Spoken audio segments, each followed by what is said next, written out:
ব্লগে আপনাদের সবাইকে স্বাগত রইল।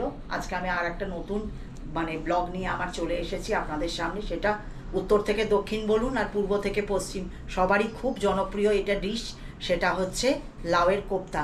আর এটা আজকে আমি চিংড়ি মাছ দিয়ে লাউয়ের কোপ্তা কারি বানাবো, আপনাদেরকে দেখাবো খুব সহজ পদ্ধতিতে ঘরোয়াভাবে কিভাবে বানানো যায়। সেটা আপনারা আমার এইটা দেখবেন ব্লগটা পুরো, আর একটু স্কিপ করবেন না। আমি এরম সাইজের একটা দেখুন লাউ নিয়ে নিয়েছি, এটাকে আমি একটু কদ্দুকস করে আপনাদেরকে দেখাচ্ছি।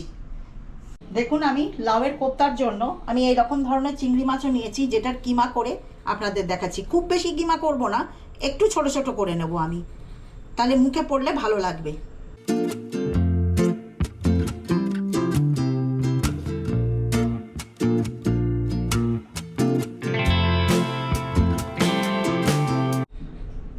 এখন দেখুন আমি চিংড়ি মাছটা এইভাবে কিমা করে নিয়েছি।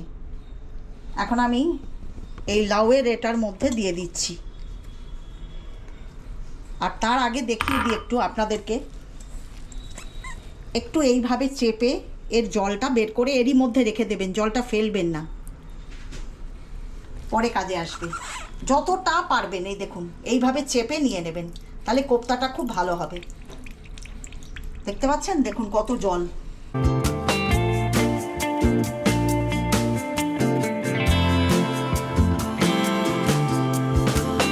দেখুন এখন আমি লাউ আর চিংড়ি মাছের থেকে এতটা পরিমাণ জল বের করেছি।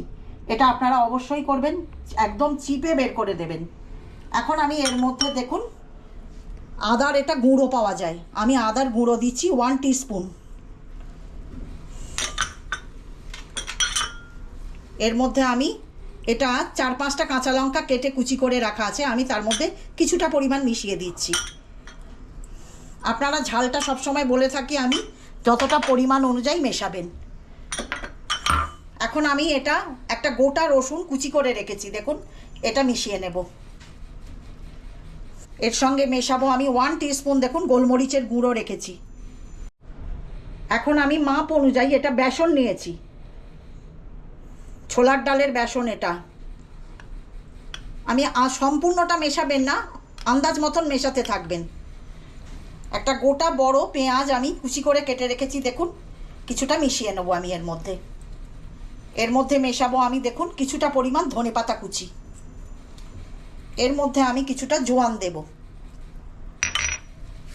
একটু এরমভাবে চিপে নিয়ে দিয়ে দেবেন, দেখুন ক্রাশ করে হাতেই করে নেবেন এইভাবে, এতে গন্ধটা খুব ভালো আসবে।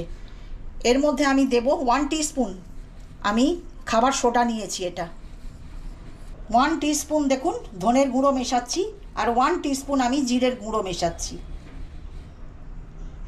1/2 টিস্পুন আমি হলুদ মেশাচ্ছি, আর 1/2 টিস্পুনের কম একটু লঙ্কার গুঁড়ো মেশাচ্ছি। দেখুন মাথা ঝাড়া ঝাড়া এটা 1 টেবিল স্পুন নুন নিয়েছি, নুনটা আপনারা আন্দাজ মতন দেবেন। দিয়ে এখন আমি এটা ভালোভাবে মাখিয়ে নেব। দেখুন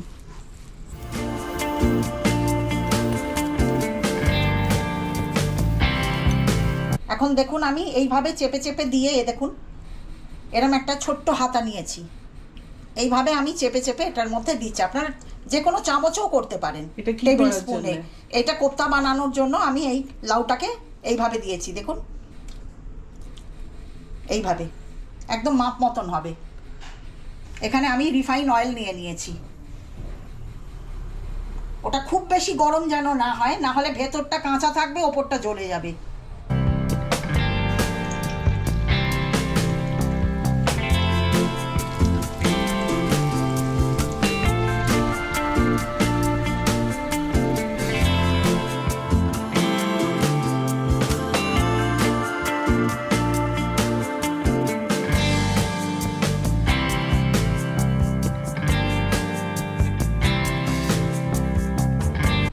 দেখুন এখন কারি বানানোর জন্য আমি সরষের তেল নিয়েছি 3 টেবিল স্পুন, দিয়ে আমি 2টো তেজপাতার মধ্যে দিয়ে দিচ্ছি, আর 2টো শুকনো লঙ্কা, আর দেবো দেখুন লং, ডালচিনি আর ছোটো এলাচ। ছোটো এলাচটা একটু থেঁতো করে নেবেন, নাহলে গায়ে ছিটকবে। এখন আমি দেখুন 1 টিস্পুন একটু হিং মেশাবো, আর এর মধ্যে 2টো পেঁয়াজ কেটে রাখা আছে, দেখুন কুচি কুচি করে আমি এটা মেশাচ্ছি। পুরোটা মেশানোর দরকার নেই, আমার যতটা লাগবে সেই হিসেবে আমি আন্দাজ মতন মিশিয়ে নিচ্ছি।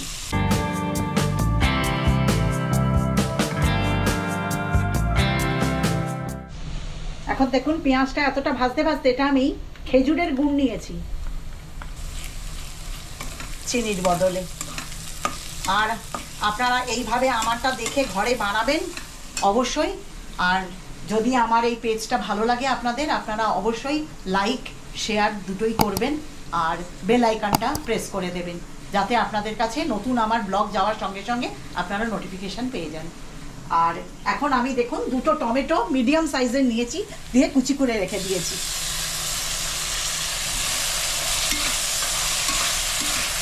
এখন দেখুন টমেটো আর পেঁয়াজটা কষতে কষতে আমি এর মধ্যে দেখিয়ে দিই 1 টেবিল স্পুন আমি ধনের গুঁড়ো দিচ্ছি, 1 টেবিল স্পুন আমি জিরের গুঁড়ো দিচ্ছি,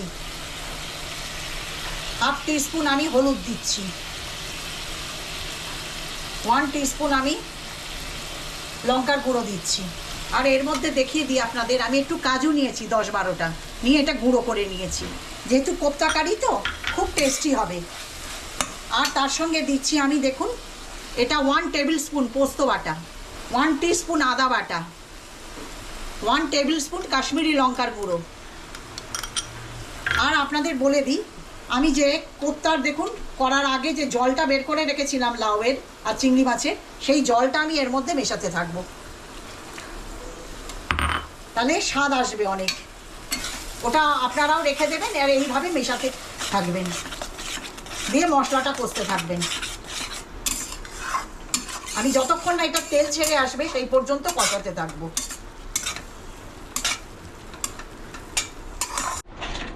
আপনারা একটু জল দিয়ে দিয়ে নিচেটা নাড়াতে থাকবেন, কেন কাজু দেওয়া তো, না হলে নিচেটা লেগে যাবে। এইভাবে নাড়িয়ে নাড়িয়ে একটু মাঝে মাঝে দেখে নেবেন। দেখুন কষতে কষতে একদম আস্তে করে রেখেছি, তেল ছেড়ে এসছে। এখন আমি এর মধ্যে নুনটা মেশাবো 1 টেবিল স্পুন। কেন কি কতটা জল দেবো সেই হিসেবে, আর কোপ্তার জন্য আপনারা একটু জল দেবেন অনেকটা, কেন কোপ্তা জল টানবে।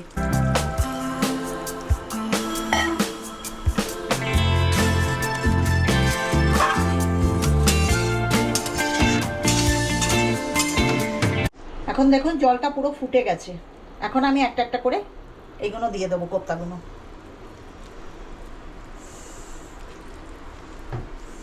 যে কটা আপনারা খাবেন ঠিক সেই কটাই আপনারা মেশাবেন, নাহলে অনেক সময় কি হয় বেশিক্ষণ থাকলে এটা গলে যাবে, তো আপনারা সেই বুঝে মেশাবেন।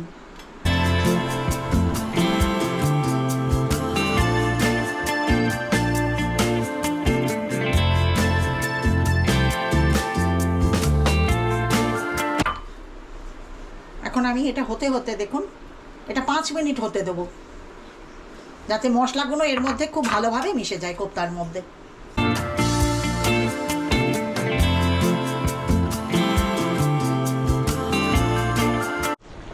এখন আমি এর মধ্যে দেখুন ছোটো এলাচ, লং আর ডালচিনি গুঁড়ো করে রেখে এর মধ্যে মিশিয়ে দিচ্ছি। এটা হয়ে গেছে আমার কোপ্তাটা। দেখুন লাউয়ের কোপ্তা কারি রেসিপি আপনারা দেখলেন, খুব সহজেই আপনারা ঘরে বানিয়ে নিতে পারবেন এইভাবে। আশা করি অনেকেই এইভাবে বানিয়ে খেয়েছেন, আর যারা এখনও খাননি আমার চ্যানেলটা দেখে প্লিজ তারা করবেন, আর সাবস্ক্রাইব করতে ভুলবেন না। আজকের মতন ব্লগ এখানেই শেষ।